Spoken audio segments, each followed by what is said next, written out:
Noé e sua família receberam uma bênção que era semelhante à que foi pronunciada sobre Adão e Eva após a criação. Gênesis 1, verso 28. A substância do versículo 1 é uma repetição de Gênesis 1, verso 28. Outro capítulo da história é iniciado. A bênção consistia principalmente na promessa de que mais uma vez seriam frutíferos e se multiplicariam. Até então, Gênesis 1, verso 28, o homem tinha recebido o comando, primeiro, para encher a terra, segundo, para subjugá-la, terceiro, para ter domínio sobre os animais. Agora, porém, uma nova etapa é alcançada. Dali em diante, ao homem é dado o direito de tirar a vida de animais para se alimentar. Os animais, portanto, são em uma nova medida colocados à mercê do homem, e o medo e o pavor deles estão associados às novas prerrogativas do homem. A terceira parte da bênção refere-se aos meios de sustento. Pela primeira vez o homem é autorizado a comer carne. Com a destruição temporária de toda a vida vegetal durante o dilúvio, e a exaustão dos suprimentos alimentícios colocados na arca, surgiu uma emergência que levou Deus a permitir a ingestão de carne. O fato de não ser apresentada aqui a distinção entre animais puros e impuros, no que diz respeito à alimentação, não significa que Noé a desconhecesse. Noé estava familiarizado com essa distinção, fica claro pela ordem prévia de levar na arca mais animais puros do que impuros, Gênesis 7, verso 2, e por ele oferecer apenas animais puros em holocausto, Gênesis 8, verso 20. Noé, por conhecer os animais puros e impuros, sendo chamado pelo próprio Deus de justo, fica claro que o mesmo não se alimentava de alimentos impuros. Foi permitido, como diz no verso 3, que tudo quanto se move, que é vivente, será para vosso mantimento, tudo vos tenho dado como a erva verde. Mas isso é uma questão de bom senso, se a pessoa sabe que Deus considera algum alimento impuro, e ainda fala que é abominável para o consumo, Levítico 11, por que tal pessoa iria continuar se alimentando disso? A concessão de comer carne vinha acompanhada de uma restrição explícita, no entanto, a carne com sua vida, o sangue, não comereis. Isto seria não comer sangue de um animal enquanto ele estivesse vivo. Tal prática era, ainda é, feita em rituais idólatras, e a mesma traz sofrimento aos animais. Deus concedeu ao homem domínio sobre os peixes do mar, as aves dos céus, sobre o gado, e sobre tudo o que há na terra. Somos os guardiões da criação. Nossa responsabilidade, portanto, excede a de cuidarmos de nossa família, da sociedade, para englobar também toda a natureza. Devemos cuidar e preservar o legado divino, e sobretudo não causar dor nos seres vivos. A partir do verso 5, Deus estabelece um novo poder para proteger a vida, a instituição de tribunais de justiça, munidos de autoridade pública e oficial para coibir a prática da violência e do crime. Tal poder não existia anteriormente na sociedade, pelo menos por ordem divina. No hebraico, a Bíblia faz uma distinção entre matar e assassinar. Nem todo assassinato é homicídio, porque há casos em que a justa causa para matar, autodefesa, cumprimento de pena capital com o devido processo legal, matar em uma guerra. Existem também outros casos em que matar é acidental. Isso é matar, mas não é assassinato. Ao assassinar um ser humano, o assassino demonstra desprezo para com Deus e para com o próximo. Por isso Deus aplicou a pena capital. O homicida deveria pagar por esse erro com a própria vida. Mas isso deveria ser provado diante de um tribunal, e se assim provado, tal meliante deveria ser executado. Também Deus diz que requereria dos animais o sangue humano derramado. O estatuto de que um animal que matasse um ser humano devia ser destruído foi posteriormente incorporado nas leis dadas aos judeus. Êxodo 21, versos 28 ao 32. Essa ordem não foi dada para punir o animal assassino, que não está sujeito a uma lei moral pois não tem raciocínio, e age apenas por instinto, portanto, não pode pecar, mas para a segurança das pessoas. Deus repete a instrução para eles se multiplicarem porque a terra precisava ser repovoada. Como havia tão poucos homens no mundo, Deus frisa essa instrução, para que toda a terra fosse repovoada suficientemente, e assim foi, pelos filhos de Noé. Verso 19.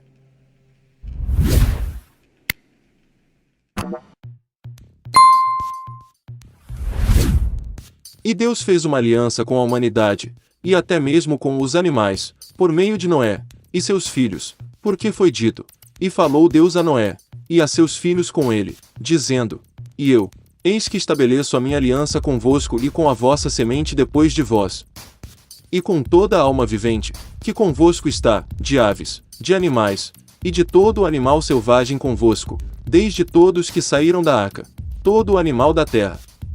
Essa aliança era uma promessa de que nunca mais haverá um dilúvio universal. É lembrada essa promessa pelo profeta Isaías em seu livro no capítulo 54, versos 9 e 10.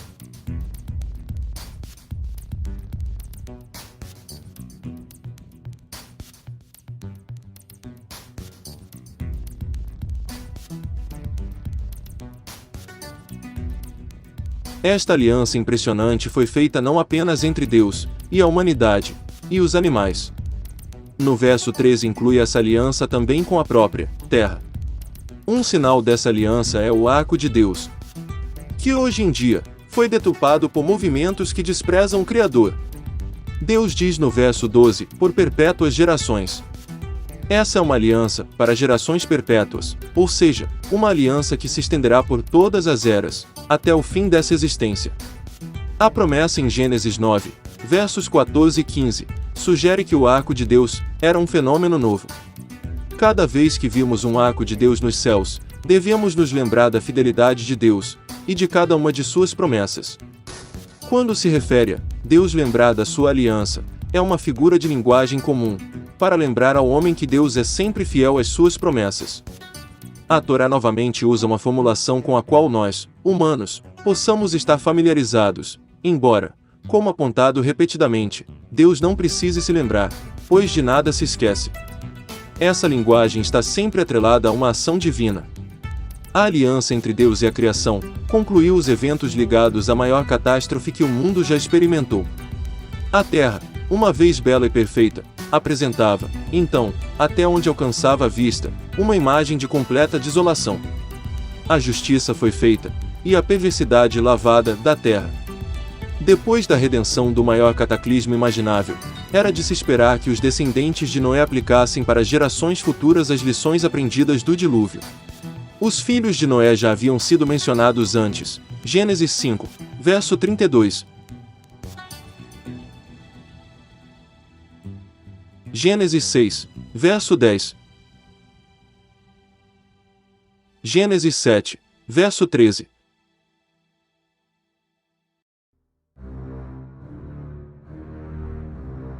Mas a menção novamente deles no verso 18 do capítulo 9, reforça a sobrevivência da humanidade após o dilúvio e estabelece a etapa seguinte. Cã é apontado como o pai de Canaã. Cã teve outros filhos, mas é citado apenas o filho Canaã, por conta da narrativa que começa no verso 22. Dos 3 filhos de Noé, Shem, Cã e Jafet, vieram as nações, como as conhecemos. Os descendentes desses 3 filhos estão listados na conhecida como Tabela de Nações, fornecida em Gênesis 10.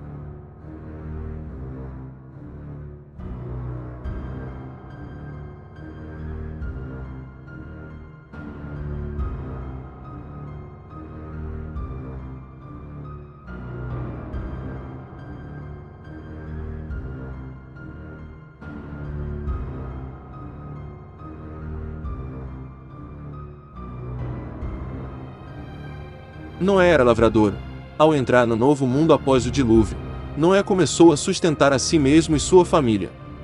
Ele provavelmente plantou muitas coisas, entre elas uma vinha. Ele bebeu do vinho que produziu a partir dessa vinha, ficou bêbado, e se desnudou. Esta é a primeira menção de embriaguez na Bíblia. O registro do erro de Noé mostra a imparcialidade da Bíblia, que registra tanto as virtudes dos grandes servos, como as suas falhas. A idade e as vitórias espirituais anteriores não são garantia contra uma possível queda. Quem pensaria que um homem que andou com Deus por séculos, e que foi um homem diferenciado em sua geração, cairia sozinho? Um momento de descuido pode macular a mais pura vida, e desfazer grande parte do bem que se construiu no decorrer de anos. A narrativa segue: e viu Cã, o pai de Canaã, a nudez de seu pai, e fê-lo saber a ambos seus irmãos fora. Essa passagem é objeto de debate há vários séculos. Uns falam que Noé foi estuprado por Cã, ou por Cã e Canaã, pelo fato da maldição ter sido dirigida a Canaã. Outros dizem que Noé foi castrado. Outros dizem que Cã e Canaã aproveitaram que Noé estava bêbado e tiveram relação com sua própria mãe, avó, no caso de Canaã. Pelo fato de dizer na narrativa que Cã viu a nudez de seu pai, essa galera pega um contexto do livro de Levítico, sobre relações sexuais ilícitas e incesto. Essas linhas de pensamento avaliam que ver a nudez também é usado no Taná como uma figura de linguagem, eufemismo, para ter relações sexuais. O que não é totalmente errado, mas é usado em outros contextos também. Vejamos um exemplo. Não descobrirás a nudez de teu pai e de tua mãe, ela é tua mãe, não lhe descobrirás a nudez. Levítico 18, verso 7. Descobrir a nudez no Tanar também pode se referir a ter relações com a esposa de alguém. Por exemplo, se um homem teve relações sexuais com uma mulher casada, ele descobriu a nudez do marido dela. O homem que se deitar com a mulher de seu pai terá descoberto a nudez de seu pai. Ambos serão mortos, o seu sangue cairá sobre eles. Levítico 20, verso 11. Só que nós interpretamos as Escrituras, pelas Escrituras. O termo nudez é usado nesse texto basicamente com o sentido de estar exposto, e o verbo ver deve ser tomado em seu sentido próprio. Assim, a expressão vendo a nudez do pai deve ser entendida em seu sentido óbvio e original, sem qualquer indicação de que existe uma mensagem oculta nas entrelinhas do texto. Cã encontrou seu pai desnudo na tenda, e expôs o pai para os irmãos, ao invés de antes cobri-lo. O sentido primário é a condição de estar exposto, estar desnudo à vista das pessoas. Uma questão especial é o caso de que Adão e sua esposa estavam nus diante de Deus.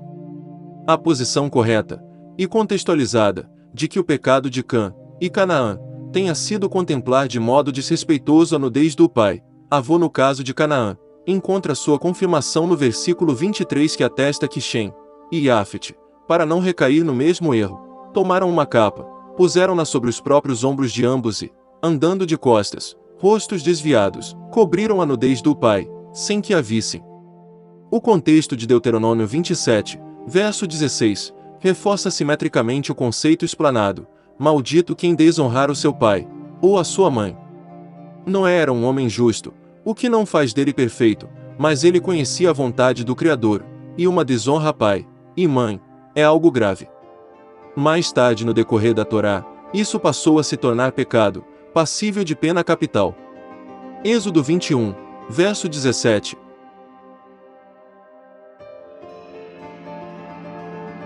Levítico 20, verso 9.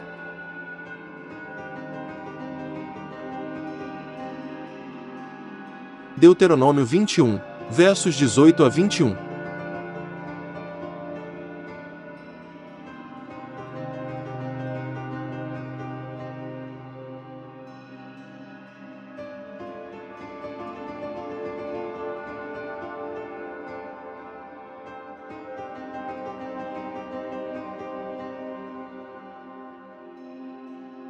Pecados passíveis de morte eram levados aos juízes de Israel, com 2 ou mais testemunhas, comprovando tal fato, a pena capital deveria ser aplicada. Tal pena não foi abolida, mas não é mais aplicada pelo fato do templo ter sido destruído, e o Sanhedrin, a Suprema Corte de Israel, está dissolvido. Mas será restituído tal sistema na era messiânica. Eis o que Deus disse a seu profeta: restituir-te-ei os teus juízes, como eram antigamente, os teus conselheiros, como no princípio, depois te chamarão cidade da justiça, cidade da fé. Sião será redimida pelo direito, e os que se arrependem, pela justiça. Isaías 1, versos 26 e 27. Ao contrário de Cã e Canaã, Shem e Iafete evitaram cuidadosamente de incidir no mesmo equívoco de seu irmão e sobrinho. Verso 23. Ao despertar do sono e recuperar-se da embriaguez, Noé toma conhecimento dos atos de seu filho e neto, e pronuncia maldições e bênçãos, segundo o agir de cada um deles. Aí que entra outro tema que iremos desmistificar: a crença de muitos no suposto poder mágico das palavras. Para entender as palavras de Noé com referência a seus filhos, Gênesis 9, versos 25 a 27, Devemos ter em mente, por um lado, que como a natureza moral do patriarca foi transmitida por geração aos seus descendentes, também as diversidades de caráter nos filhos de Noé prefiguraram diversidades nas inclinações morais das tribos das quais eles eram os cabeças. Não foi Cã quem foi amaldiçoado, mas seu filho Canaã. Cã pecou contra seu pai, e foi punido em seu filho. Mas nas Escrituras nos é dito que o filho não sofrerá pela iniquidade do pai, nem o pai sofrerá pela iniquidade do filho. Referências: Deuteronômio 24, verso 16. Jeremias 31, verso 30.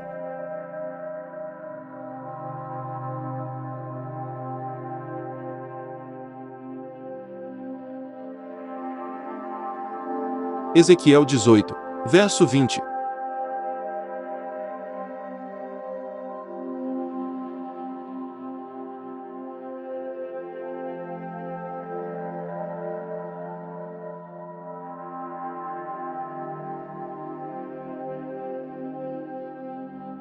Segunda Reis 14, verso 6.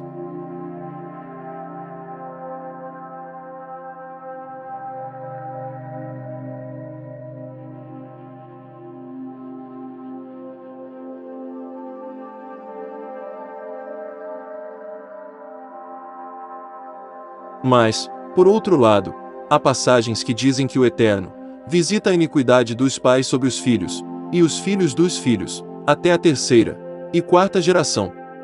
Êxodo 20, verso 5.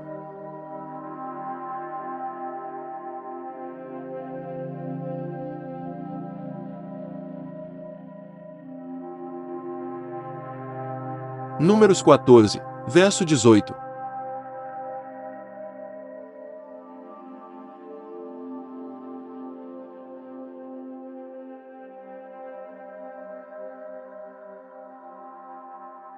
Deuteronômio 5, verso 9.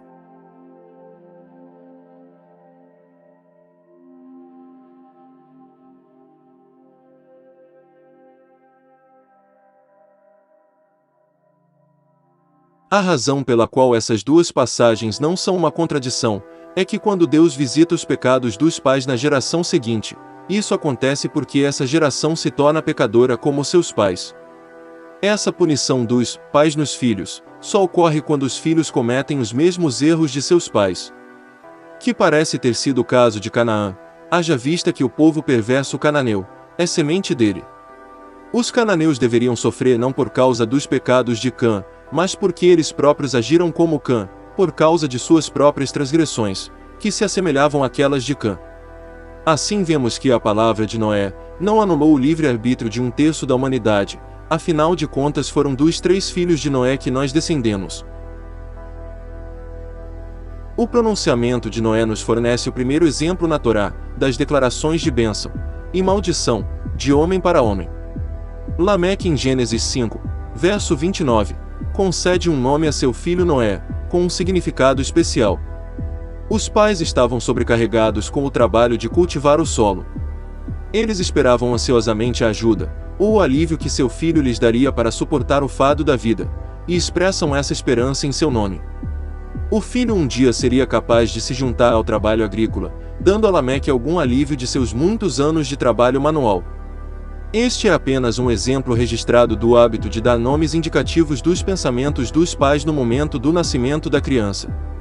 Portanto, vale a pena devotar algum tempo aqui à questão do valor atribuído pela Torá aos pronunciamentos deste tipo. No Antigo Oriente já havia a crença, baseada no conceito de poder mágico das palavras, que bênçãos e maldições, e de que particularmente maldições, uma vez proferidas, agem automaticamente, e são cumpridas a menos que outra força se oponha, e anule-as. Isso explica o lugar importante ocupado nas religiões idólatras orientais, e especialmente nos cultos dos povos mesopotâmicos, e dos hititas, pelos encantamentos mágicos dos sacerdotes, cujo objetivo era anular o poder dos encantamentos, supostamente pronunciado por um dos deuses, entre aspas, ou por um ser humano. Na Torá, podemos captar essa crença idólatra do rei de Moabe, que acreditava nas imprecações do feiticeiro Balaão. Vem, pois, agora, rogo-te, amaldiçoa-me este povo, pois mais poderoso é, do que eu, talvez o poderei ferir, e lançar fora da terra, porque eu sei que, a quem tu abençoares será abençoado, e a quem tu amaldiçoares será amaldiçoado. Números 22, verso 6. Na visão da Torá, é impossível imaginar que a palavra de um homem deva ter o poder de efetuar diretamente qualquer coisa sem a vontade de Deus, pois o Eterno é a única força do universo.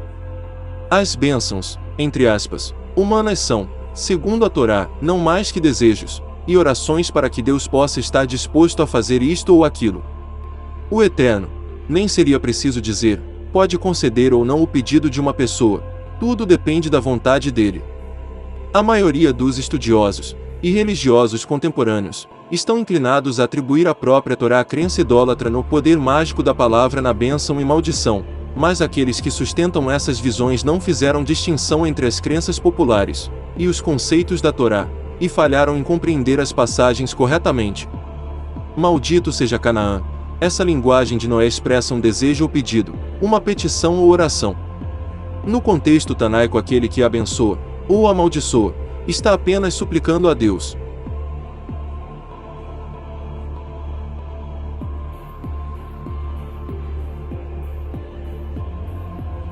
De acordo com a visão que prevalece hoje no meio dos religiosos, o propósito da passagem é tentar explicar que a subjugação de Canaã por Shem e Iafete foi devida ao fato de Noé o ter amaldiçoado nos tempos antigos, e sua imprecação agiu magicamente, criando e moldando os eventos.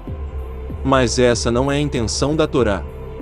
É inconcebível que a Torá, que está imbuída de emuná, confiança, perfeita no domínio absoluto de Deus no mundo, venha nos dizer que, porque certas palavras saíram dos lábios de Noé em um momento de raiva, o Criador do universo foi compelido a anular o livre-arbítrio de um terço da humanidade, lembrando que toda a humanidade veio dos 3 filhos de Noé.